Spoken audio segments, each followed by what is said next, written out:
de alguma forma, pelo valor que a gente dá à, à linguagem, e especialmente a linguagem lógica e a linguagem lógica racional, né? E a gente fala muito isso a partir do chakra anterior, tá? O chakra anterior a gente viu que é o chakra da comunicação e o chakra associado à linguagem, né? E a gente viu também que ele está associado muito à linguagem racional, à linguagem lógica, à linguagem explicativa, né? Quando a gente entra nesse campo da linguagem dos sonhos, foge a essa linguagem lógico-racional, tá? Num primeiro momento, ela escapa a essa linguagem lógico-racional. E aí, muito por conta disso, a gente, enquanto cultura, né? Enquanto cultura, a gente, de alguma forma, foi perdendo essa relação íntima com os sonhos, tá? Porque se a gente for olhar para outras culturas, especialmente por exemplo, para o saber indígena, e isso porque a gente não é muito difícil a gente uniformizar, né, o saber indígena, né? Porque o que a gente chama de saber indígena faz parte de culturas muito amplas e muito variadas. Então a gente tem, por exemplo, grupos indígenas originários da América do Norte, da América Central, da América do Sul. E se a gente pega os estudos ou os diálogos que existem, porque hoje são culturas que são vivas hoje, né, ainda, se a gente pega a forma como essas culturas, tanto no Brasil, na América do Sul, quanto na América do Norte, por exemplo, se relacionam com o sonho, é muito próxima, no sentido de o sonho ser uma linguagem a ser escutada. Uma linguagem a ser escutada é uma linguagem a ser interpretada, né? Na nossa cultura, quando eu digo na nossa cultura, né, a gente é até complicado, né, falar isso, porque a gente está aqui na América do Sul, América Latina e tal, então muitas vezes a gente poderia estar mais próximo desses saberes do que de um saber que veio da Europa, um saber que veio, né, a partir dessa disseminação que aconteceu. Mas, em termos de pensamento, a gente está muito mais associado a esse pensamento que nasceu, né, se originou na Europa e se espalhou a partir dali para a América do Norte e para outros lugares, né? De onde que a gente diz que nasceu o conhecimento científico, nasceu essa valorização por conhecimento lógico-racional, tal. Não quer dizer que essas outras culturas não exista racionalidade, não exista lógica, né? Mas a gente está falando aqui especificamente, né, de um saber, essa lógica e esse racional associado ao saber científico. Dentro disso, dentro desse saber, se a gente for pegar, por exemplo, dentro de disciplinas, né, que a gente estuda na universidade, por exemplo, a psicologia, a antropologia e tal, quem, dentro dessa história, tentou trazer o significado dos sonhos à luz, né, ou seja, abrir novamente essa comunicação com os sonhos, foi primeiro a psicanálise, né? Depois, especialmente Jung, né? Dentro da psicologia analítica. Jung foi muito, muito mais a fundo do que a psicanálise freudiana. E que sentido, né? A psicanálise freudiana, ela vai, e aí é a questão da, vamos dizer assim, de alguma forma, da limitação desse olhar, apesar de muito profundo, apesar de ter contribuído imensamente pro nosso pensamento, para a nossa interpretação da mente, ele se resume, de alguma maneira, à interpretação pessoal dos sonhos. Tá? A essa relação psicológica dentro dessa construção de uma narrativa da pessoa relacionada com mãe e pai, família, mãe e pai, né? Édipo, mãe e pai, e resume os sonhos a essa interpretação, né? A questão da sexualidade, a questão da mãe e do pai. Quando a gente vai para Jung, né? Jung, ele traz o sonho, ele amplia essa ideia do sonho e dizendo, olha, os sonhos, eles não contam apenas uma história pessoal. Não são desejos, repressões, questões apenas pessoais que se manifestam nos sonhos.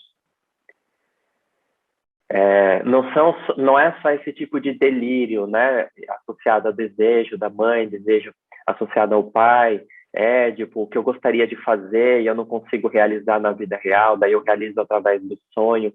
Isso também está presente no sonho, mas não é apenas isso. O que, então, para além disso, está presente no sonho? Essa é a grande pergunta. Porque estudar o sonho, ou estudar os sonhos, e a gente está começando a falar pelos sonhos, depois a gente vai ampliar, mas abrir essa comunicação com os sonhos, ou estudar os sonhos, ou se fazer essa pergunta, o que mais o sonho comunica? De alguma maneira, é ampliar essas perguntas para o que é a mente? Né? O que é a mente? Porque, de alguma forma, dentro da visão freudiana, psicanalítica freudiana da mente, a mente humana, ou a sua mente, a minha mente, ela é a forma como a gente pensa e tal. Existe esse caldeirão, e essa foi a grande beleza da psicanálise, existe esse caldeirão do inconsciente. Tá? Ou seja, essa memória imensa do inconsciente. Por que ela é imensa? Porque pensa assim,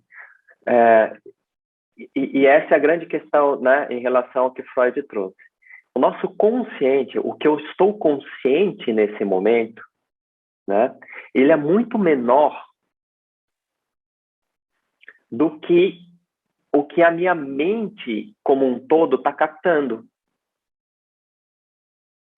Então, a minha percepção da realidade em si, ela é sempre menor, né? A minha percepção consciente, né? Ela é sempre menor do que aquilo que realmente a minha mente está percebendo. Só que muito do que a minha mente está percebendo e não está passando necessariamente pelo consciente, né? Ela fica gravado nessa mente. Então, tudo que, de alguma forma, tudo que a gente vive, desde a infância, as relações, estão nessa memória inconsciente. Mas a gente não lembra de tudo, a gente não consegue evocar tudo. Mas esse inconsciente, que são essas memórias todas, elas estão sempre, de alguma maneira, influenciando o consciente. Então, o que foi a grande beleza da psicanálise? De alguma maneira, é dizer assim, olha, esse ser humano que naquele período, né, se dizia detentor de uma racionalidade dominante, né, no sentido do aspecto racional da mente domina todos os outros aspectos da minha mente, e não só esse aspecto racional da minha mente não domina só a mente em si, ela domina também a realidade, no sentido de que a aposta de que a racionalidade poderia, de alguma maneira, né, controlar essa realidade, controlar a natureza, dominar o selvagem, a gente já falou sobre isso aqui.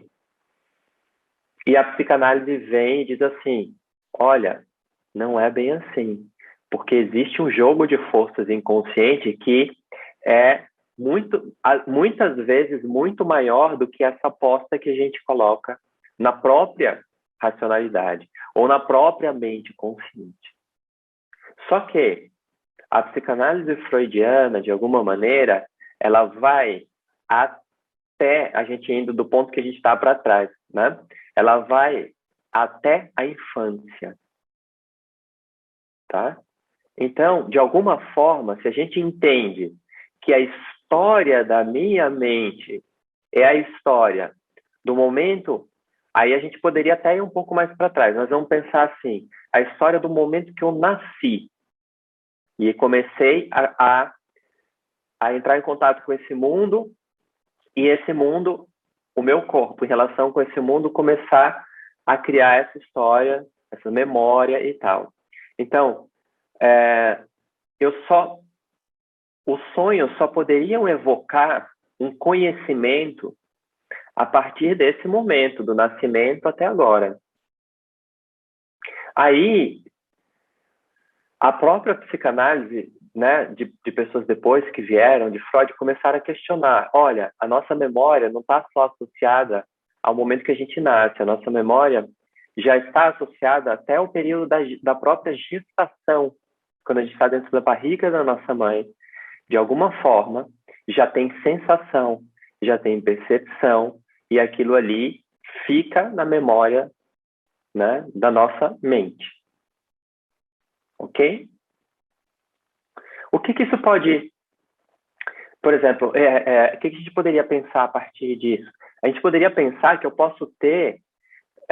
imagina assim, se eu posso ter um sonho com um professor que eu tive na infância, com 5, 6, 7, 8 anos, que conscientemente eu não lembro da fisionomia, não lembro muito bem do rosto, não lembro muito bem da voz. E aí eu durmo e sonho com essa pessoa nitidamente. Certo? Isso quer dizer que aquela memória estava ali. Então, se eu acredito que dentro da barriga da minha mãe eu já tinha essa mente ali percebendo, né, ou essa sensibilidade perceptiva, eu posso muito bem ter sonhos intrauterinos, né, ou seja, sonho com esse lugar de acolhimento, essa memória de acolhimento, né? Tudo bem? Agora, o máximo que a gente pode pensar disso em relação a esse campo de memórias do inconsciente é até aí, né? Até a barriga da minha mãe.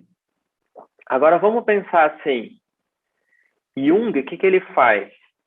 Ele pega e exatamente o material de Jung foi muito mais os sonhos, né? Ele que quis se debruçar sobre os sonhos, então ele pedia muito que os pacientes trouxessem os sonhos para que fosse analisado ali. E exatamente por isso, ele amplia essa ideia. E ele vai dizer assim, olha, existe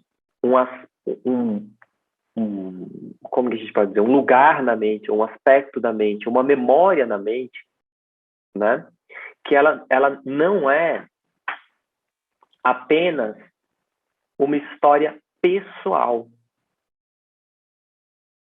tá? Não é uma história desse indivíduo que foi fecundado dentro desse útero e aí começa a se criar um corpo ali e depois começa a interagir com o mundo e essas memórias. Ele vai dizer, existe um campo da mente que não é apenas esse.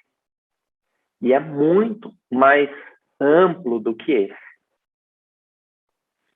A isso, por exemplo, tá?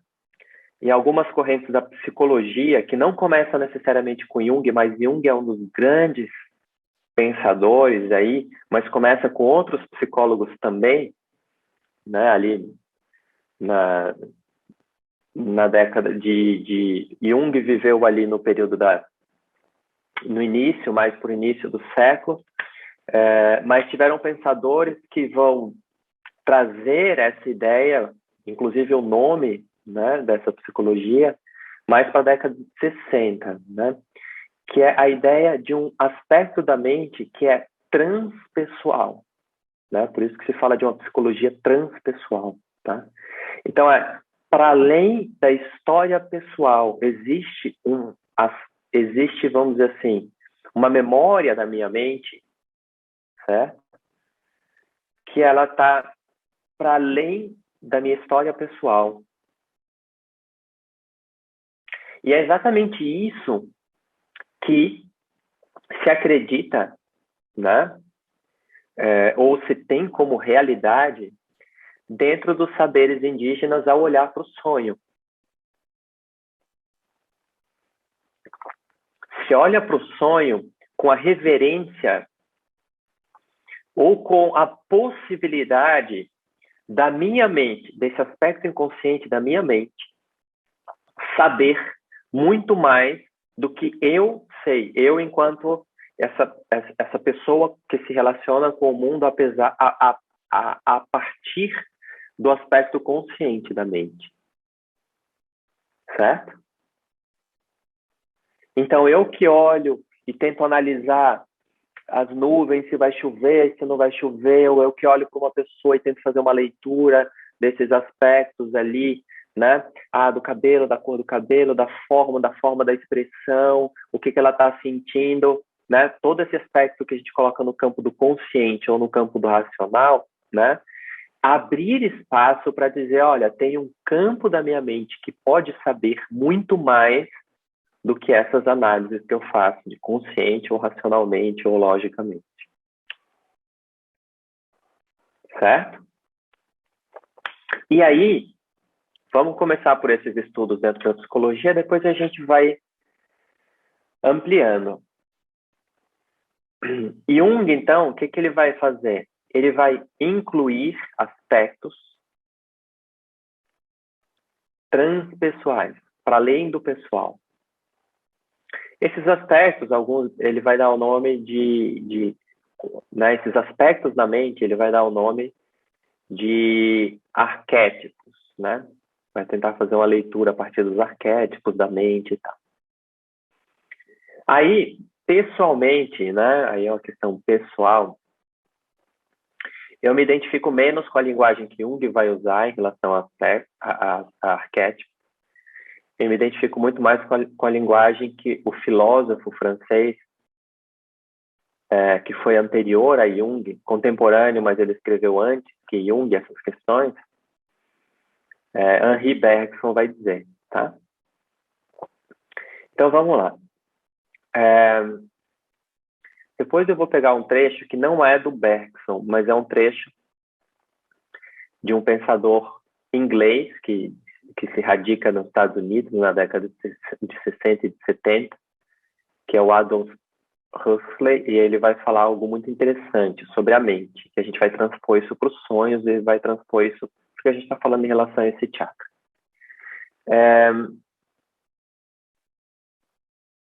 O que Jung vai fazer? Jung vai colocar...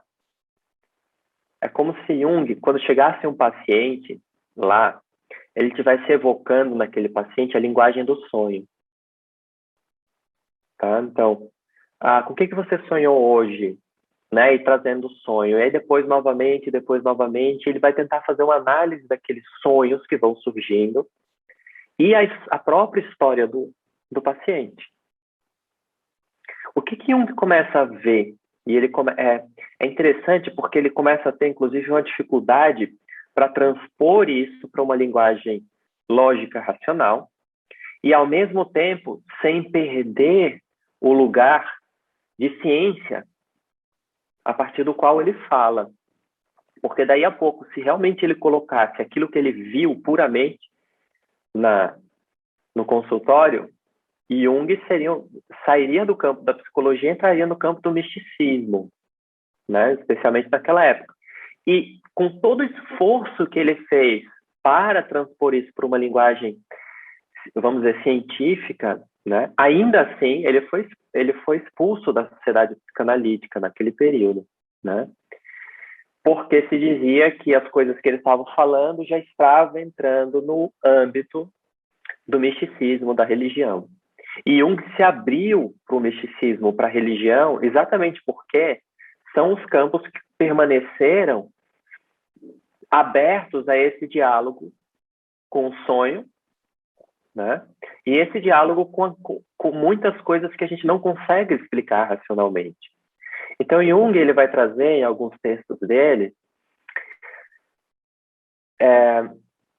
que ele vai chamar de alguma maneira de sincronicidades, né? Que são relações de proximidade ou relação de coincidências, né? Não necessariamente significativas, que a gente não encontra quando eu digo não significativa, é que a gente não encontra necessariamente uma lógica racional para dizer eu pensei isso por conta disso, ou eu sonhei isso por isso, ou perceber uma relação. Isso é algo também muito interessante, né? Que é muito difícil da gente explicar através de uma linguagem racional, de que quando existe uma determinada coincidência entre duas lógicas. Vamos lá. O que eu estou querendo dizer com isso? Existe uma lógica que é a lógica da mente. Certo? O que é a lógica da mente? A gente falou isso muito no anterior, no chakra anterior. Lógica da mente. Então, você lembra de um aspecto da sua infância. Aí tá tudo bem, você lembrou de um aspecto da sua infância e você diz, eu lembrei, aí você pode pensar, por que eu lembrei disso agora? Aí você, sei lá, olha alguma coisa, foi porque eu vi aquilo. Ou porque eu escutei essa música e eu lembrei desse aspecto. Eu lembrei daquela pessoa, você sente um cheiro na rua e lembra de uma pessoa.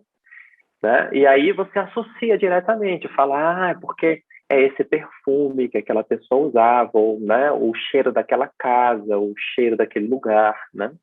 Então, isso é totalmente explicável pela lógica da nossa mente, pela memória, né, por essa relação causal que existe entre uma coisa que eu vivi, né, e que fica ali guardada na minha mente. Agora, isso, a mesma coisa você pode dizer em relação ao universo, né? A gente falou, o universo na visão do yoga está dentro dessa relação da causalidade, né? Então, você olha ali para fora e está o chão molhado, né? E aí você diz, choveu. Aí você olha para cima e vê a nuvem que choveu passando, assim, choveu, né? E aí você vai vendo outras relações causais, né? Olha, hoje é lua cheia, então se você determinado horário olhar para o horizonte, para onde a lua vai nascer, você vai ver a lua nascendo. Não necessariamente. Por quê? Porque essas nuvens que estão agora pode ser que cubram a lua. Então, tudo isso você vai vendo a relação de causa e efeito no universo. Só que, em determinados momentos, existe um tipo de coincidência entre essa lógica da mente e essa lógica externa, que parece ser externa, o que a gente julga externa à mente. Certo? Então, por exemplo, pode ser que você esteja aqui e do nada pense numa pessoa. Lembre dessa pessoa. E daqui a pouco essa pessoa te liga. Ou você pensa na pessoa, liga para a pessoa e ela diz, eu estava pensando em você. Pode ser que aconteça de que você tenha um sonho hoje à noite. Né? E a gente não está nem falando do que isso vai significar para você, mas você tem um sonho hoje à noite, sei lá, você tem um sonho com uma pipa vermelha. E aí você sai caminhando na rua, daí a pouco você olha para o céu, tem uma pipa vermelha. Certo? Então, essas coisas podem acontecer. Foi isso que Jung chamou de sincronicidade. Certo? E a linguagem da sincronicidade, se a gente se abre para essa linguagem dos sonhos, a gente se aproxima dessa linguagem ou desse aspecto do que Jung chamou de sincronicidade. Tá? Tudo bem? O que as sincronicidades mostram para a gente? Tá? As sincronicidades, de alguma forma, mostram para a gente, e aí ela não mostra da forma que eu estou mostrando, né? Através da linguagem. Eu estou tentando, de alguma forma, usar a linguagem para mostrar isso para vocês. Só que eu não estou mostrando nada novo, né? Eu vejo até algumas pessoas fazendo assim, concordando. Não é porque eu estou falando alguma coisa nova, é porque o que eu estou falando, vocês já perceberam na vivência de vocês. Então, no fundo, pouquíssimo importa o que eu estou falando. O que importa é quando você percebe isso na sua vida. E o que acontece quando eu percebo isso na minha vida? Que acontece alguma coisa desse tipo na minha vida? Eu percebo que, de alguma maneira, eu pertenço a uma organização ou uma lógica muito maior do que a lógica da minha mente histórica, né? De uma pessoa que nasceu, indivíduo. É uma lógica muito mais ampla. Tá? O que a gente chama de a ordem de Ishvara, que é a ordem do universo, que é muito maior, sempre muito maior, sempre muito mais ampla do que o meu entendimento dela. E que ela não é aleatória. Então, é como se, né? Deixa eu tentar trazer isso, porque é aquela coisa, a gente diz, eu acabei de escrever um livro para, de alguma forma, fazendo um esforço para dizer, olha, o yoga não está no campo do misticismo, né? Mas, né, no misticismo, quando eu digo, né, pejorativamente usando a palavra misticismo, tá? Quando é usada de forma pejorativa. Mas, ao mesmo tempo, a gente precisa deixar uma brecha para dizer nem tudo é explicável racionalmente. Certo? Então, existe essa ordem que é mais ampla e existe ainda uma forma de comunicação com essa ordem, ou, vamos tirar a palavra ordem, com esse universo que é vivo. Existe uma forma de se comunicar com ele que não é necessariamente pela lógica da linguagem racional, lógica racional. Ou a linguagem no sentido que a gente falou do chakra anterior. Existe uma comunicação que ela é muito mais, eu não vou dizer fina, mas ela é muito diferente dessa comunicação lógica racional. Que a gente poderia chamar aqui, usar a palavra intuitiva, né? Dependendo do que a gente entende como intuitiva. E que foi o que Jung tentou buscar quando ele usou o termo sincronicidade. Ele foi para o que tinha na época dele, de teoria, dentro de estudos da física quântica, para tentar explicar isso que ele via em consultório. Nesse artigo sobre a sincronicidade, ele vai tentar explicar dois casos interessantes. Eu não sei se é exatamente nesse artigo os dois, mas um deles sim. Que é uma paciente que era uma pessoa muito cética, ele dizia, né? Muito cética, e ele acreditava que era exatamente esse ceticismo, né? Que estava criando uma prisão para ela. Tá? E aí ela estava contando um sonho que ela teve, e um sonho que ela teve com o pai dela, que, se não me engano, já tinha falecido. E ela estava contando que apareceu nesse sonho um escaravelho, né? Que eu acho que é uma espécie de besouro, assim, né? E ela estava falando isso. E naquele momento, Jung teve a intuição também, né? De abrir a janela, né? E aí ele escutou bater um toque assim na janela, ele foi abrir a janela. E aí entrou o besouro e pousou, assim, entre eles, assim, na mesa. E era esse besouro que ela estava contando no sonho. Certo? Então, naquele momento, não quer dizer que, né, vamos lá, não quer dizer que aquele besouro vai representar alguma coisa que ela precise fazer ou a partir do qual ela decida alguma coisa. Né? O que mostra dentro daquela arquitetura daquele momento, a entrada daquele besouro, é a quebra do ceticismo dela em relação à vida e ao universo. É a sensação de que existe uma comunicação mais ampla acontecendo. E que, ao mesmo tempo, eu não estou separado da vida. É aquilo que a gente diz no yoga, a sensação de separação. Quebra momentaneamente essa sensação de separação. Né? O nome desse artigo, se não me engano, chama sincronicidade mesmo. Tá? E é isso que Jung vai explicar ali. Tá? Nesse caso específico. Um outro caso que ele conta é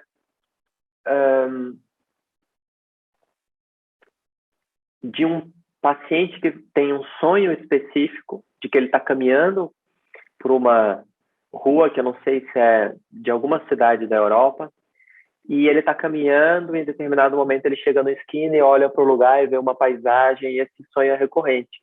E depois que esse paciente viaja para... Ele está pronto para fazer uma viagem, viaja para esse lugar e ele tem a vivência exatamente daquilo que ele sonhou antecipadamente, ou seja, essa rua e esse lugar que ele chega na esquina e vê. Né? Um outro caso que Jung analisa também através dos sonhos é o paciente tem recorrente um determinado sonho, né? E aí ele parece que ele vai viajar para esquiar, alguma coisa assim, né? Ele tem uma viagem marcada para esquiar. E Jung diz, não faça essa viagem a partir dos sonhos que ele tem. E a pessoa vai, faz a viagem e ele morre. Né? Porque Jung vê que a partir dos sonhos dele, que ele estava tendo, tinha alguma coisa avisando para que ele não fizesse essa viagem. Né? Alguma coisa que estava dando sinais de que alguma coisa poderia acontecer nessa viagem. Então, olha o tipo de comunicação que os sonhos podem trazer. Né? Por exemplo, os sonhos podem trazer a comunicação de um perigo que a gente vai enfrentar, os sonhos podem trazer a comunicação de alguma coisa boa que a gente pode viver, pode trazer simplesmente uma coincidência entre algo que está acontecendo que parece interno à minha mente e algo na materialidade externa, né? Que naquele instante derruba o nosso ceticismo em relação à vida, e algo que ali parece acordar é uma magia de que a vida e o universo são vivos e a minha mente, o meu coração, o meu corpo não está separado disso. E isso é uma sensação muito próxima à sensação que o yoga descreve, né? Dessa percepção de não separação com a vida, que o yoga pode colocar como samadhi e outros nomes, e também não é muito distante das percepções que a gente tem quando a gente está apaixonado ou apaixonada. Ninguém descreve o enamoramento, o encontro com alguém quando você está apaixonado, ninguém descreve aquilo apenas pela linguagem racional. Eu fui comprar um pão na padaria e olhei para ele, encontrei, ou olhei para ela, a gente se olhou e falou, pronto, agora. E por que como que vocês se conheceram? A gente se conheceu porque eu fui comprar o pão na padaria. Ninguém descreve dessa forma. Descreve alguma coisa que acontece para além do racional que nos toma.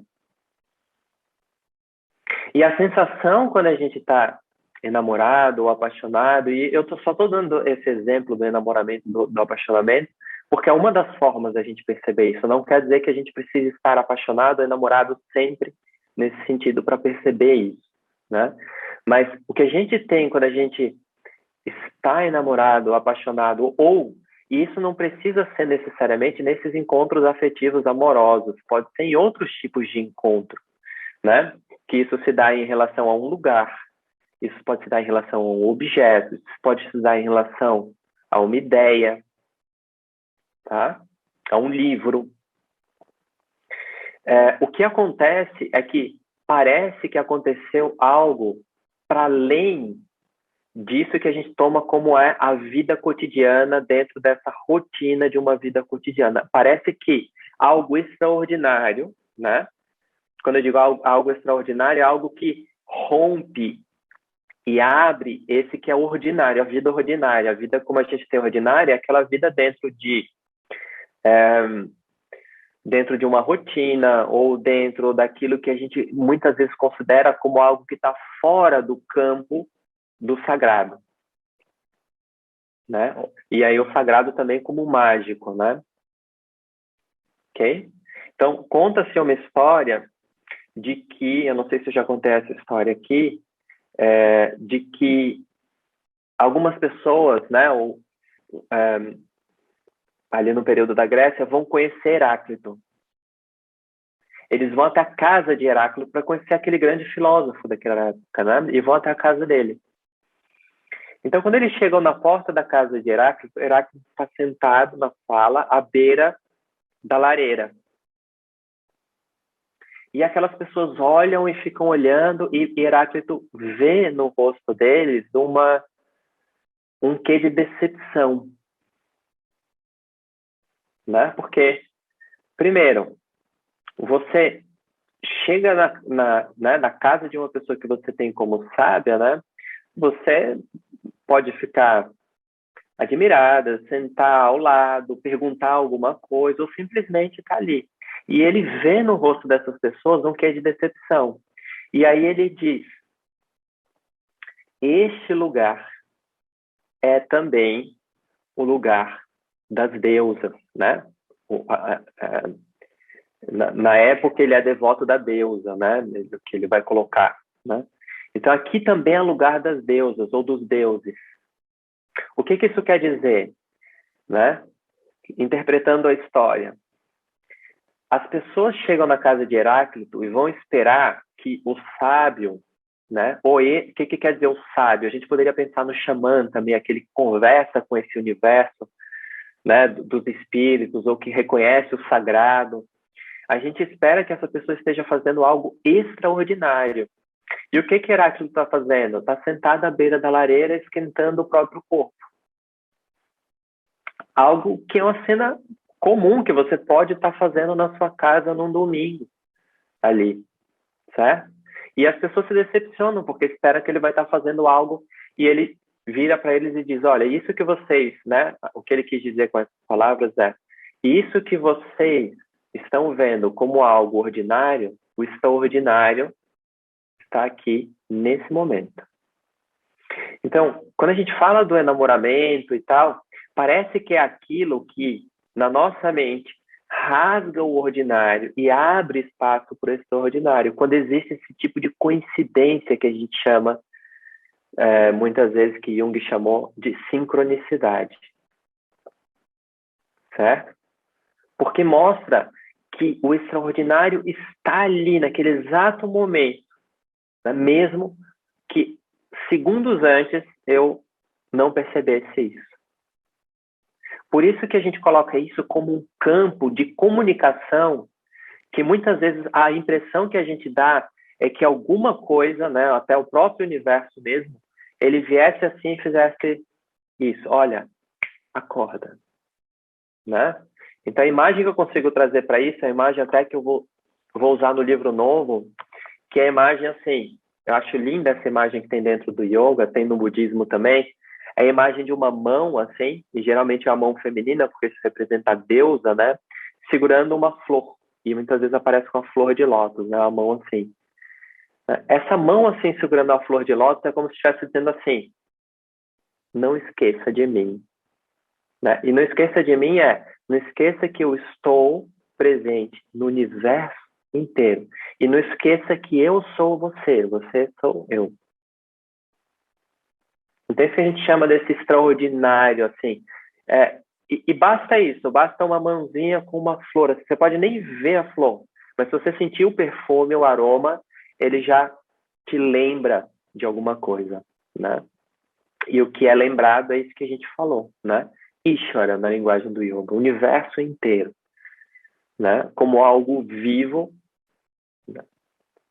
Naquele instante, né? O que a gente pode chamar de extraordinário, por aí vai.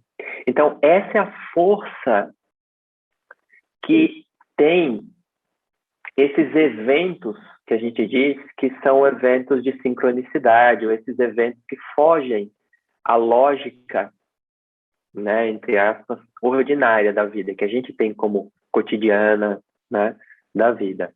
É algo que rompe essa lógica. E por isso que na Grécia isso é muito representado pela lógica do oráculo, a linguagem oracular. O oráculo, o oráculo nunca dá resposta lógica racional. Nunca vai dar resposta sim ou não. Ah, você acha que eu devo fazer isso ou não? Não vai dizer sim ou não, o oráculo. O oráculo vai devolver com uma pergunta, né? O oráculo vai devolver com alguma coisa que nos faz acordar para a resposta, mas ele não dá a resposta em si, certo? Então, é por isso que a gente vai para essas, aí a gente faz esse salto, a gente vai para essas outras culturas, mesmo do saber indígena, da linguagem que Jung estava tentando chamar para a gente. E a gente vê, o sonho é um oráculo aberto diariamente para a gente e a gente não abre para comunicação com eles, com sonhos. E muitas vezes a gente pode fazer uma pergunta diante do sonho ou antes de dormir, né? E aí dormir e sonhar com aquela resposta. Não a resposta direta, necessariamente, mas com algum tipo de comunicação que vem através do sonho. E aí a grande beleza do sonho é que a comunicação que vem a partir do sonho, ela não usa necessariamente a lógica racional que a gente espera de sim ou não. Você pode perguntar um sim ou não e a resposta vir a partir de uma emoção que você sente no sonho. E aí se uma pessoa no outro dia te perguntar por que você escolheu isso, você não consegue explicar. Ah, por que você escolheu isso que você escolheu baseado no sonho? Você não consegue explicar, porque tem coisas que vêm a partir de um campo, que é o campo do sentimento, que você não consegue chegar, ou de uma intuição, né, de um sentimento, de uma intuição, porque intuição e sentimento estão muito próximos, você não consegue dar uma resposta racional para a pessoa, através dessa linguagem. Não, eu vou tomar esse caminho por causa disso, disso, disso, disso.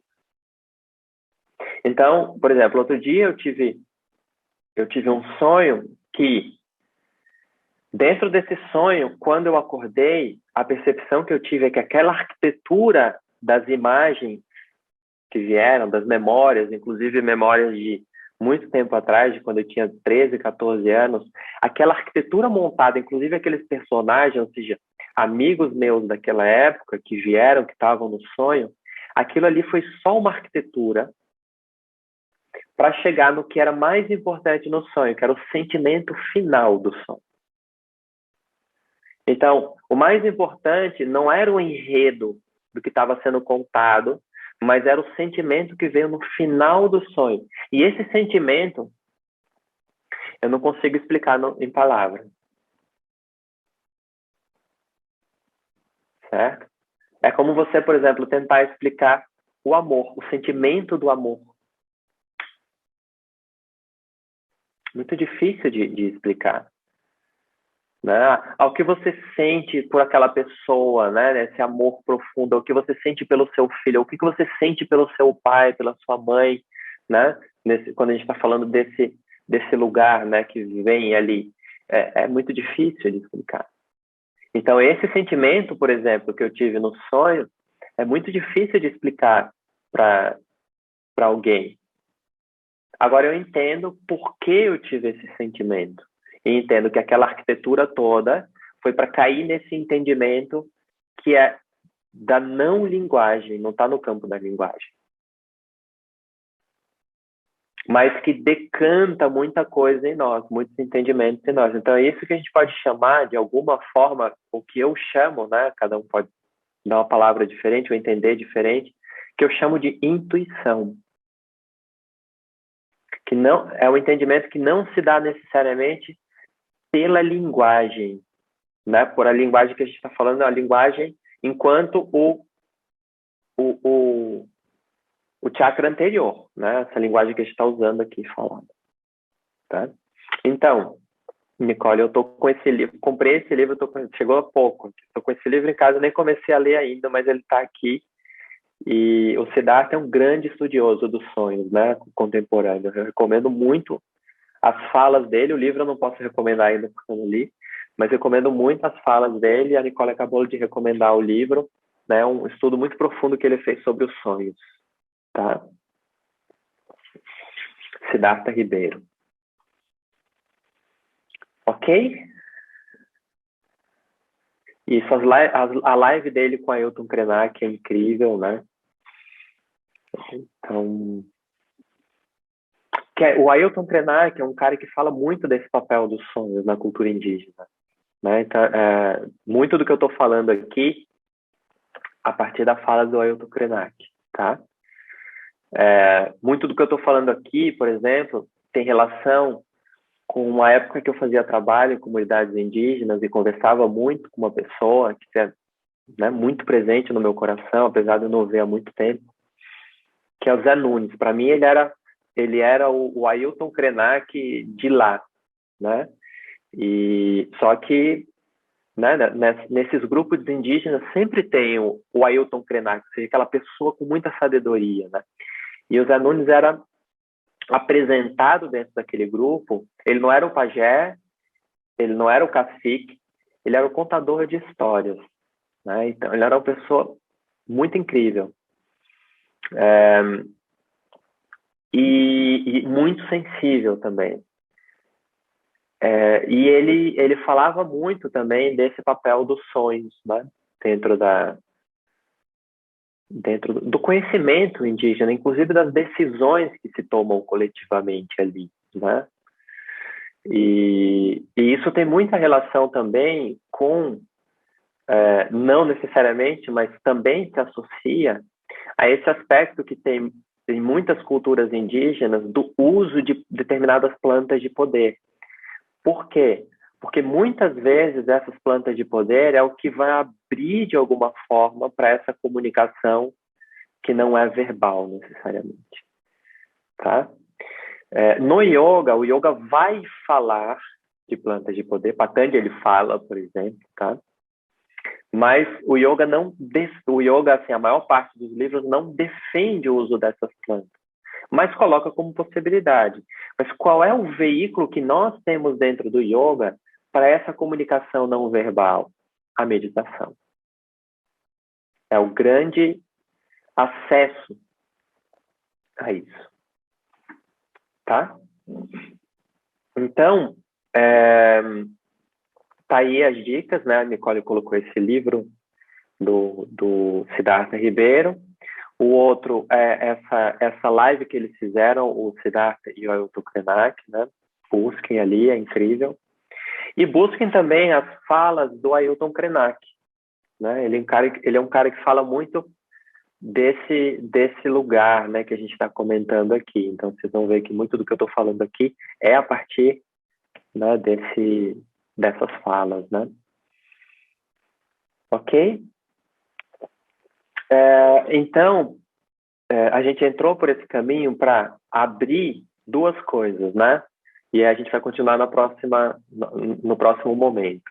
As duas coisas que eu queria abrir, para a gente começando a falar sobre os sonhos, mas que a gente queria abrir abrir esse espaço de comunicação com os sonhos e justificar por que eu estou pedindo para vocês para fazer um diário de sonho, tá? Isso é uma coisa. E a segunda é que, através dessa relação com os sonhos, tá? A gente abre a possibilidade de ampliar o conceito que a gente tenha do que é a mente.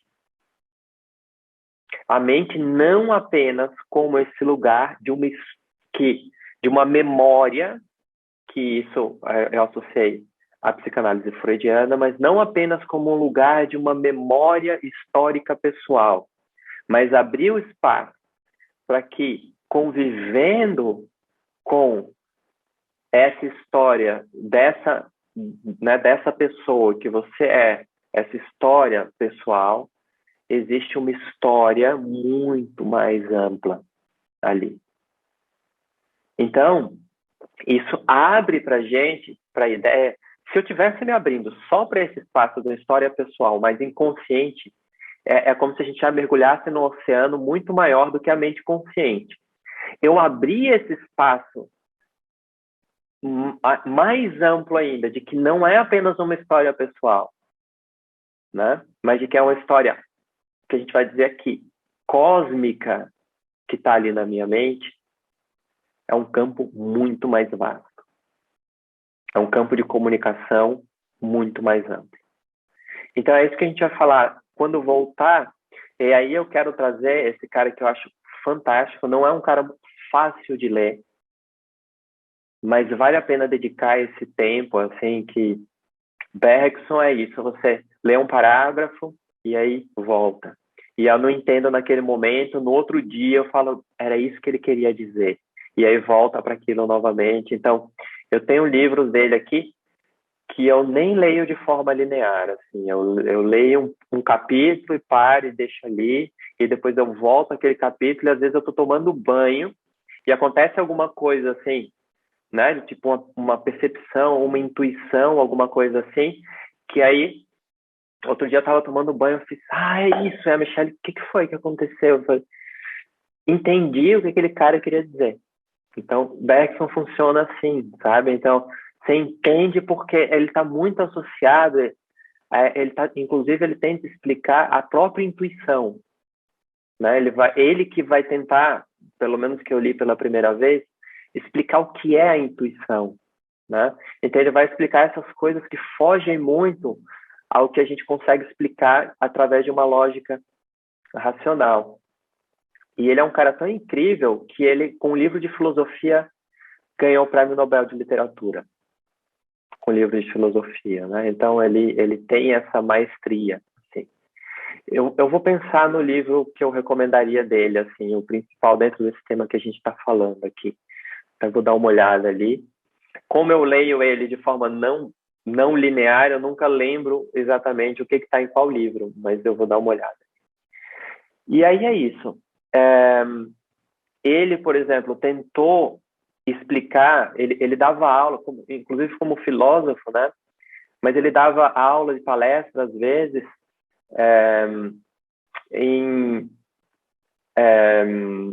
como se diz, como chama naquela época, não é conselho, mas em grupos espíritas, por exemplo, tá? Porque ele foi, dentro da filosofia, tentou mostrar que e isso foi uma grande resistência na época, e teve muito, ele sofreu algumas críticas que a gente vai falar sobre isso também aqui quando voltar. Ele vai colocar que, olha, a memória não está no cérebro, porque a ciência já daquela época dele tentava mostrar que a memória está no cérebro. E ele dizia, a memória não está no cérebro. O cérebro não é um órgão que é o reservatório de memória. Ele vai dizer, olha, o cérebro é simplesmente evocativo de memórias que estão no espírito. Tá? Então, é muito interessante. E então, a gente vai para Bergson depois para trazer, e aí eu vou ler uma parte de uma citação, não do livro dele, mas citando ele, a mente, né? E ele traz muito essa ideia para a gente dentro da filosofia, a mente é cósmica. A mente não é pessoal, tá? E é muito interessante, porque no chakra anterior a gente falou de uma história pessoal, uma história pessoal. E aqui a gente já entra no campo da mente que é além do pessoal, é uma história cósmica. E é uma relação diferente com essa mente, quando a gente entende ela como cósmica. Por quê? A própria mente pode ser um lugar de oráculo, da gente descobrir respostas, né? E o sonho é um grande veículo para isso. Certo? Tudo bem? Então vamos fazer o mantra e aí a gente retorna às 15, né? 1 hora agora, a gente volta às 3. Purnamada Purnamidam Purnat Purnamudachyate Purnasya Purnamadaya Purnameva Vashishate Om Shanti Shanti Shanti Harihi Om Shri Gurubhyo Namaha Harihi Om